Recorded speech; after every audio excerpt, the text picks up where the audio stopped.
லாஸ்டா நடந்த ஸ்மாக் டவுன்ல கந்தர் எதற்காக கோடி ரோட்ஸ் அட்டாக் பண்ணார், அதோட உண்மை காரணம் என்ன, அடுத்து என்ன நடக்க போகுது அப்படின்றத தெரிஞ்சுக்கலாம். இதுல ரோமனோட பங்கு என்ன இருக்க போகுது தெரிஞ்சுக்கலாம். இதெல்லாம் தெரிஞ்சுக்கிறதுக்கு முடியும். நீங்க நம்ம சேனலை சப்ஸ்கிரைப் பண்ணி வச்சுங்க. இதே போல இன்ட்ரெஸ்டிங் ரெஸ்லிங் பார்க்குற உங்க ஃப்ரெண்ட்ஸ்க்கு இந்த வீடியோ ஷேர் பண்ணி விட்டுட்டு தொடர்ந்து பாருங்க.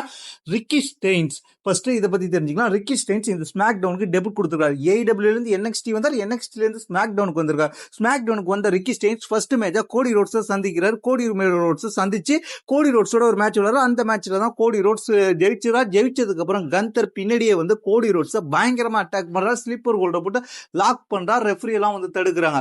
அதுக்கப்புறம் சும்மா இல்லாம கந்தர் அந்த சாம்பியன்ஷிப்பை தூக்கி காமிச்சு அந்த சாம்பியன்ஷிப்காக தான் வந்திருக்கதாக சொல்லி உறுதிப்படுத்தி விட்டார். இந்த நேரத்தில் எதுக்காக கந்தர் இந்த சாம்பியன்ஷிப்பை நோக்கி வந்திருக்காருன்னு கேட்டீங்கன்னா, ஃபர்ஸ்ட் ஆக்சுவல் WWE பிளான் என்ன பண்ணியிருந்தாங்கன்னு கேட்டீங்கன்னா, ரெஸ்ல்மேனியாவில் ராண்டி ஆர்டன் தோத்ததுக்கு அப்புறம் பேக்லாஷ்ல ராண்டி ஆர்டனை ஜெயிக்க வச்சு பேக்லாஷ் பேப்பரை கைப்பற்றும் விதமாக ராண்டி ஆர்டன் சாம்பியன் ஆகலாம் தான் பார்த்தாங்க.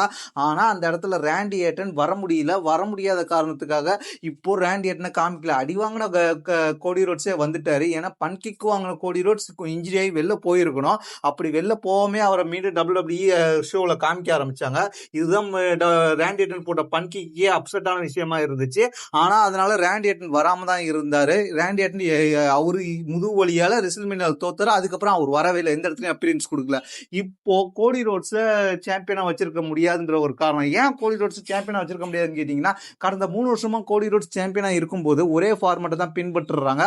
அது இல்லாம கோடி ரோட்ஸ் தன்னோட கேரக்டரையும் மாத்தல, ஒரே கேரக்டர் தான் இருக்கிறதுனால இது போர் அடிக்க ஆரம்பிச்சுன்ற காரணத்துக்காக இப்போ ராண்டி ஆர்டனுக்கு பதிலாக இந்த இடத்துல ரீப்ளேஸ் பண்ணியிருக்கிறாங்க கந்தரை. அதனால கந்தரை ரீப்ளேஸ் பண்ணதுக்கு ஒரு முக்கிய காரணமா சொல்லப்படுகிறது. கோடி ரோட்ஸோட சாம்பியன் ரீஜியன் போர் அடிக்குது. அது மட்டும் இல்லாம ராண்டி ஆர்டன் இல்ல, அதனால கந்தருக்கு ஒரு வாய்ப்பு கொடுத்துருக்காங்க. அதுக்கப்புறம் இன்னொரு முக்கியமான காரணம் என்னன்னு கேட்டீங்கன்னா, அடுத்து WWE சவுதி அரேபியால ஒரு பேப்பர் வைக்க போறாங்க, நைட் ஆஃப் சாம்பியன். இந்த இடத்துல சாம்பியன்ஷிப் வர்சஸ் சாம்பியன்ஷிப் மேட்ச் வைக்கணும். இந்த இடத்துல கோடி ரோட்ஸ் சாம்பியனா இருந்தா அங்க ரோமன் ரிங்ஸா இருக்கிற சாம்பியன். ரெண்டு பேருமே நம்ம பல வாட்டி பார்த்துருவோம் ரெஸ்ல்மேனியா தொடர்ச்சியா.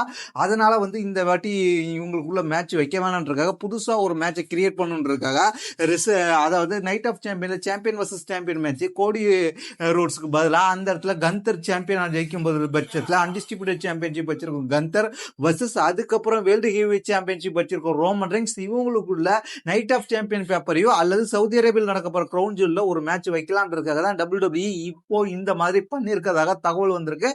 இதை பத்தி அதாவது கோடி ரோட்ஸை கந்தர் அட்டாக் பண்ணதை பத்தி நீங்க என்ன நினைக்கிறீங்க? கந்தருக்கும் ரோமன் ரிங்ஸ்க்கும் மேட்ச் நடந்தா யார் ஜெயிப்பான்றதெல்லாம் நீங்க கீழே உள்ள கமெண்ட் பண்ணுங்க. தேங்க்ஸ் ஃபார் வாட்சிங்.